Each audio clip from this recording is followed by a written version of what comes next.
Hello everyone, আসসালামু আলাইকুম। আমি সঞ্জিদা বলছি চিটাগং থেকে। কেমন আছেন আপনারা সবাই? আশা করছি ভালো আছেন। আল্লাহর অশেষ রহমতে আপনাদের সবার দোয়ায় আলহামদুলিল্লাহ আমিও ভালো আছি। এই তো দুপুরের পর থেকেই ব্লগটা শুরু করলাম। একদম রেডি শেডি হয়ে বের হয়ে পড়ছি, হাজব্যান্ড ওয়াইফ আর দুই সন্তান একসাথে। আমার ছেলেদেরকে আসলে একটু চিড়িয়াখানায় নিয়ে যাব, তো ভাবলাম যে একটু ঘুরেই আসি। আপনাদের ভাইয়ার আজকে শেষ বন্ধ, মানে কালকে থেকে দোকান খুলে দেবে, তো ভাবলাম যে একটু ঘুরেই আসি। আর বাসায় মানে ঈদ গেছে পর্যন্ত কোথাও বের হওয়া হয় নাই। আর চারদিকে আসলে যে গরম পড়েছে, এই গরমের মধ্যে বেরও হতে ইচ্ছে করছে না। যাও আজকে একটু বের হলাম, ওয়েদারটা খারাপ হয়ে গেল, মানে একদম মেঘলা মেঘলা, ভালোই লাগতেছে, কিন্তু আসলে বৃষ্টি আসলে তো অবস্থা খারাপ হয়ে যাবে। আর কোথাও গেলে ছাতা ধরতে আমার প্রচুর বিরক্তি লাগে, আমার একদমই ছাতা ধরা পছন্দ না, এই আর কি। তো দেখি কতটুকু কি হয়, যা হয় অবশ্যই আপনাদের সাথে শেয়ার করব, কেমন যায় না যায়, যা যা করি সবই আপনাদের সাথে শেয়ার করবো। দেখেন আমার ছোট ছেলের ঘুম, ওর একদম চোখ ছোট হয়ে গেছে, মানে ঘুম আসছে ওর। দুপুরবেলাটা যেহেতু বেরিয়েছি, তো ভাত খেয়ে আসলে আমরা তো সবসময় একটু ঘুমাই বা একটু শুয়ে থাকি। আমরা না ঘুমালেও ছেলেরা মাস্ট ঘুমায়, তো সে ঘুমটা তো আর আজকে হচ্ছে না।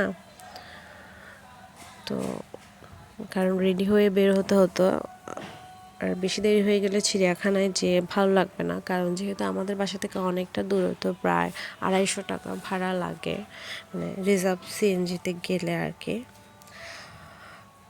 তো আমরা সবসময় রিজার্ভে গেছি, আমি কখনো লোকালে যাইনি, আমি জানি না কেমন লোকালে কেমন খরচ। তো আমরা চাইলে পার্সোনাল যেটা খরচ হয় আমি সেটাই আপনাদের সাথে শেয়ার করলাম। আর অবশ্য চিড়িয়াখানা বাচ্চাদেরকে নিয়ে যাওয়া উচিত, কারণ পশু পাখি তো আর এমনি দেখা যায় না, আমরা যেহেতু মানে শহরে থাকি, তো একটু দেখানো উচিত, বাচ্চাদের জানতে হবে। দেখেন বড়টাও হামি দিচ্ছে, আর আপনাদের ভাইয়া গেছে টাকা ভাঙতি করতে, মানে টাকা খুচরা নাই আর কি গাড়িওয়ালার কাছে, তো ওনার থেকে খুচরো আনতে গেল।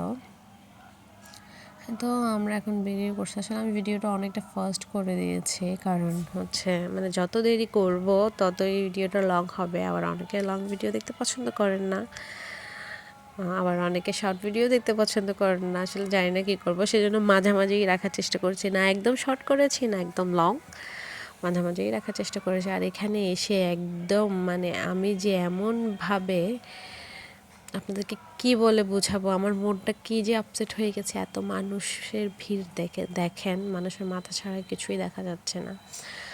আমার আসলে অনেক বেশি খারাপ লাগতেছিল। আপনাদের ভাইয়া তারপরও গেল টিকিট আনতে, যে এত দূরে এলাম, না দেখে কি চলে যাব বলো, দেখতে তো হবেই। তো ছেলেরাও বলছিল যে যাবে, ওদেরকে বললাম অন্য রাইডে যাও। এখানে হচ্ছে দুইটা সিস্টেম আছে, একটা হচ্ছে জু, আর একটা হচ্ছে যে রাইডের সিস্টেমটা হচ্ছে আলাদা, মানে যেখানে বিভিন্ন রকম রাইড হয়, লেক আছে। তো কিন্তু ছেলেরা ওখানে যেতে চাইলো না, ছেলেরা বললো যে ওরা জীবজন্তুই দেখবে। তো হ্যাঁ, তো আপনাদের ভাইয়া গেল, যে আমরা এখন চলে আসতেছি। আপনাদের ভাই আমাদেরকে বললো যে টিকিট কাটা হয়ে গেছে, চলে আসো। তো আমরা একত্রিত হলাম, এখন আমরা সিরিয়াল মেনটেন করে যাচ্ছি ভেতরে। আদৌ জানি না কি দেখতে পারবো, মানে আমি এতটা ডিসঅ্যাপয়েন্টেড হয়ে যাব, আমি আসলে আমার মানে কি বলবো, কল্পনাও করিনি। এত কষ্ট করে এত জ্যাম, মানে আসলাম তো আসলাম, পশু পাখি দেখে আমার মন আরও খারাপ হয়ে গেছে। আগে কত একটা সৌন্দর্য ছিল, এখন নাকি অনেক নতুনত্ব করেছে, কিন্তু এত নতুনত্ব করার পরও আমার কেন জানি আগেরটাই ভালো লাগতেছিল। এখন বাঘের একটা নতুন করে খাঁচা তৈরি করেছে, একটা সাপের জন্য একটা খাঁচা তৈরি করেছে, কিন্তু সাপের খাঁচাটা তো একদমই ভালো লাগে না, আমার একদমই পছন্দ হয়নি, কারণ ওটা শুধু শুধু করা হয়েছে, ওটার কোনো মানেই হয় না। আর এত মানুষের ভিড়ে আসলে দেখেও মজা পাচ্ছিলাম না, ভালোও লাগতেছিল না, কিন্তু ওই যে টাকা উসুল করার জন্য হচ্ছে যতটুকু দেখা যায় আর কি। আমার বড় ছেলে তো একদম আপসেট হয়ে গেছে, ও মানে সিংহ দেখতে পারলো না, মানে ওর মনের মতো কোনো পশুই দেখতে পারে নাই। এই যে কচ্ছপ একটা যাচ্ছে, কোনো রকম 2-3টা কচ্ছপ রাখছে। আমি বুঝি নাই আসলে ওদের ব্যাপারটা, যে টুকটাক জিনিস, মানে যে জিনিসগুলো মানুষ দেখে না, ইউনিক, সেগুলো রাখেন। যেমন বাঘ সুন্দর লাগতেছিল, বা আবার বাঘ আর হরিণ, মাশাল্লাহ এই দুইটা জিনিস আমার দেখে বেশি ভালো লাগছে। আর জিব্রা, জিব্রা দুইটাও মানে মাশাল্লাহ ভালোই, খারাপ না, সুন্দরই ছিল, কিন্তু আর কয়েকটা থাকলে ভালো লাগতো। বুঝেছি যেহেতু এগুলো অনেক এক্সপেন্সিভ জিনিস, বাহির থেকে যেহেতু এগুলো আনানো হয়, এগুলো তার এখানকার বন জঙ্গল থেকে সব কিছু ধরা হয় না, অনেক অনেক জিনিস বাহির থেকে আনা হয়। এই যে যেমন এই ভাল্লুকগুলো সব কালো কালো একদম, আর এমনভাবে খাঁচার সিস্টেমটা করেছে কিছু দেখাই যাচ্ছে না। আমি খালি চোখেই কিছু দেখতে পাচ্ছিলাম না। দেখেন, আপনাদেরকে দেখাচ্ছি, এত বেশি হিজিবিজি করে আসলে নেট দেওয়া উচিত হয়নি ওদের। একটু আর একটু খোলামেলা পরিবেশটা হতো। যেমন দেখেন বাঘের খাঁচা, বাঘ তো বাবা সিকিউর করে রাখতে হয়, কারণ এটা হচ্ছে যে হিংস্র প্রাণী। ওরা গরমেও হাঁপাচ্ছিল, ওরা মানুষ দেখেই হা করে দিয়েছে পুরা। দেখেন কি পরিমাণ, অথচ কিন্তু ওয়েদারটা এত মানে গরম না, ওয়েদারটা ঠান্ডাই বিকেলের দিকে, তারপরে ওরা হাঁপাচ্ছে, চিপা বের করে দিয়েছে। মোটামুটি মানে খাঁচাটাই আমার থেকে দেখে বাঘের খাঁচাটাই ভালো লাগলো। এই যে আমার ছেলে একটা জিনিসই একটু দেখলো, আর মানে দুই একটা জিনিস এদিক ওদিক করে ওর থেকে ভালো লাগছে, বাকি ওর থেকে কোনো কিছুই ভালো লাগে না। যে বাঘটা শুয়ে আছে, তো ওইটা দেখে একটু এক্সাইটেড হয়ে গেছে। যেমন এই আর কি টুকটাক টুকটাক জিনিসগুলো, যেমন উট পাখিটা একটা বাচ্চা উট পাখি। আর যেহেতু এগুলো বন্দি থাকবে, ওদেরকে অন্যরকম আছে না একটা সৌন্দর্য, আমি সেই সৌন্দর্যটা বা আগের মতো সেই ফিলটা পাইনি আসলে গিয়ে। আমার বেশি আপসেট হয়ে গেছে মন। দেখেন সুন্দর করে ঘুমিয়ে আছে, আর মানুষরা ওদেরকে তুলে দিচ্ছে। এখানে একটা রীতিমতো একটা লোক তো একটা গাছের ডাল ভেঙে ওদেরকে মানে কি বলবো পুশ করছিল যাতে উঠে। তো জানি না আপনারা কখনো যারা চিটাগংয়ে থাকেন চিড়িয়াখানায় এসেছেন কিনা। আগের চিড়িয়াখানাটা আমার মনে হয় যে বেশি ভালো লাগছিল। আর এই দেখেন কি মানুষ, দেখেন আমি আসলে ক্যামেরাটা উল্টো করে ধরাতে মানে লম্বা করে ধরাতে ভিডিওটা এরকম চলে আসছে। দেখেন মাশাআল্লাহ, জিব্রাগুলো খুব ভালোই লাগতেছিল, অনেক ফাস্ট, ওরা মানুষের হাত থেকে মেবি খাবার খেতে চাচ্ছিল। জিব্রাগুলো দুটোটা সুন্দর, অনেক কালারটা অনেক ইউনিক, চকলেট কালার টাইপসের, ফুল হোয়াইট না কিন্তু অফ হোয়াইট।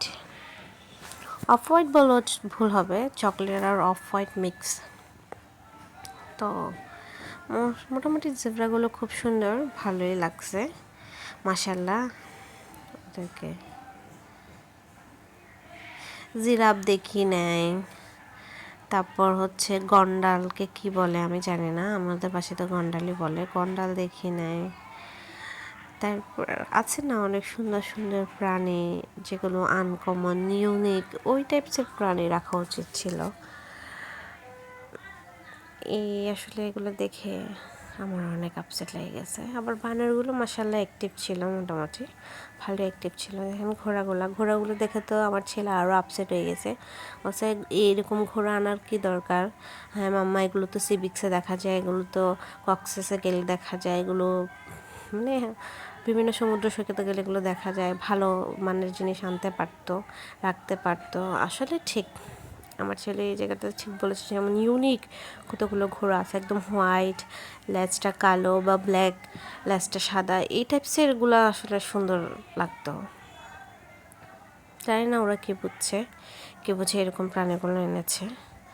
আর টিয়া পাখিগুলো ভালো করে দেখাও যাচ্ছিল না, অনেক হিসেবে ভালোই হয়েছে, কারণ টিয়া পাখি তো ছোটো প্রাণী, যত ছোট দেওয়া যায় খাঁচাটা, না হলে তো। এই যে দেখেন এত জ্যাম, আমার ছেলে ম্যাকাও পাখি দেখে বললাম মাম্মা ম্যাকাও দেখো। মোটামুটি পাখি ছিল কয়েক রকমের, পাখি বড় বড় পাখি ছিল, আমি নাম জানি না, উট পাখি, তারপর উড়ে যে ওইরকম, তারপরে কালারিং কয়েকটা পাখি, আর এই যে সাপ, আমার মনে হচ্ছে সাপ এরকম গ্লাসবন্দি না করে আগে যেরকম খোলা ছিল ওইটাই বেস্ট ছিল আর কি, মানে আগে যেটা ছিল নেটের মধ্যে দিয়ে। গ্লাসের মধ্যেও খারাপ হয়নি অবশ্যই, একটা ভালো কিছু বিবেচনা করে হয়তো ওনারা করেছেন আর কি, আমি জানি না আসলে। আর যেহেতু জিনিসটা একটু সাপটা আর বড় বড় থাকলে হয়তো সুন্দর লাগতো। আগে অনেক বড় বড় সাপ ছিল, এখন সেগুলো নাই, এখন ছোট ছোট ছোট ছোট কতগুলো সাপ। যেহেতু এত আনকমন করে গ্লাস বন্দি করে একটা খাঁচা তৈরি করেছে, সেখানে একটু বড় সাইজের সাপ রাখলে একটু স্যাটিসফাইড তো মানুষ দেখে। এখানে বেশিরভাগ মানুষরাই বলা বলি করছিল যে এখানে তেমন কিছু নাই, আছে না, যে কারণ যেহেতু অনেক জ্যাম, সবাই মোটামুটি বলা বলি করছিল। আর আমার হরিণগুলো দেখে আমি মিথ্যে বলবো না, আমার বেশি ভালো লাগছে। মাশাআল্লাহ অনেকগুলো হরিণ ছিল, প্রায় 25-30টার মতো হরিণ হবে। এই যে আপনাদেরকে আমি শুরুতেই বললাম, হরিণ আর হচ্ছে বাঘ আর হচ্ছে জেব্রা, এই তিনটে জিনিসই আমি দেখে আমার মানে ভালো লাগছে। আর ওগুলো একটা ভালো লাগে না। ক্যাট তো আরও আগে ভালো লাগে না, কি একটা ক্যাট রাখছে, কত সুন্দর সুন্দর ক্যাট আছে, আনকমন আনকমন ক্যাট আছে, রাখতে পারতো সেগুলা। কি একটা ক্যাট রাখছে, ক্যাটটা একদমই আমার ছেলে পছন্দ করতেছে না। আমার ছেলে বলতেছে মাম্মা আমাদের জ্যাক সুফিয়া আমাদের বেবিরা ওদের থেকে আরও বেশি সুন্দর। তো আমি বললাম যে থাক বাবা, যা আছে তাই দেখে চলো, ওরা যেটা ভালো বুঝছেন সেটাই এনে রেখেছেন। কিন্তু তারপর অনেকক্ষণ পর আমার ছোট ছেলে একটু সাপটা দেখলো, একটা সাপ দেখছে, মানে সাপটা দেখেছে আর একটা হরিণের বাচ্চা ছোট্ট, দেখেন বাঘগুলো কীভাবে শুয়ে আছে। তো যেটা বলতেছিলাম, একটা এই যে হরিণের বাচ্চাটা ছোট, এটাকে আমার ছেলেরা ধরে ধরে আদর করতেছিল। আমার ছেলেরা দেখতে দেখতে এখানে অনেক বাচ্চারা চলে আসছে। এই জায়গাটাই একটু ফ্রি ছিল, যেহেতু এটা বাচ্চা হরিণ ছিল, কেউ কিন্তু তেমন একটু দেখতেছিল না। কিন্তু যখনই দেখতেছে যে হাত দিয়ে ধরা যাচ্ছে, মানে আমার ছেলেরাও ধরতেছে, এখানে এত ভিড় হয়ে গেছে। আমার ছেলে বলতেছে আম্মু চলো চলো, আমার আর ভালো লাগতেছে না এখানে। আর আমার ছোট ছেলে তো রীতিমতো চিৎকার করতেছিল যে ও ধরবে, অন্য কেউ ধরবে না। ও তো ওর ভাইকে মেরেও দিছে, আমার বড় ছেলেকে সে থাপ্পড় মেরে দিয়েছে যে তুমি কেন ধরতেছো। ওবার অন্যান্য ছেলেদের হাতও সরাই দিচ্ছিল। শেষ পর্যন্ত সে বিরক্ত হয়ে একদম বেরিয়ে গেছে, আছে না ছেলে। তো তারপর আর কি আমরা বললাম যে না থাক, বেরিয়ে যায়, আর ভালো লাগতেছিল না, কিছু নাস্তা করব তারপর চলে যাব। তো এই আপুটার হচ্ছে আলু ভাজাটা আমার বেশি ভালো লাগতেছিল, এটা কী নাম বলে আসলে আমি ঠিক জানি না। তো আলু ভাজাটা মাশাল্লাহ অনেক মজা ছিল, গরম গরম একদম ভেজে দিয়েছে, সাথে সসও দিয়েছে, ভালোই লাগলো। আর আমার ছোট ছেলে একটা হাওয়াই মিঠাই নিছে, একটা বেলুন নিছে, বেলুনটা কোথায় ফেলে দিয়ে আসছে সে নিজেও জানে না। আজকের ভিডিওটা এখানে শেষ করবো। সবাই ভালো থাকবেন, সুস্থ থাকবেন। আর আমরা কোথায় গেলাম, কি খেলাম সেটা নিয়ে আরেকটা ভিডিও আসবে ইনশাল্লাহ। সবাই ভালো থাকবেন, সবার কাছ থেকে বিদায় নিচ্ছি। আল্লাহ হাফেজ, আসসালামু আলাইকুম।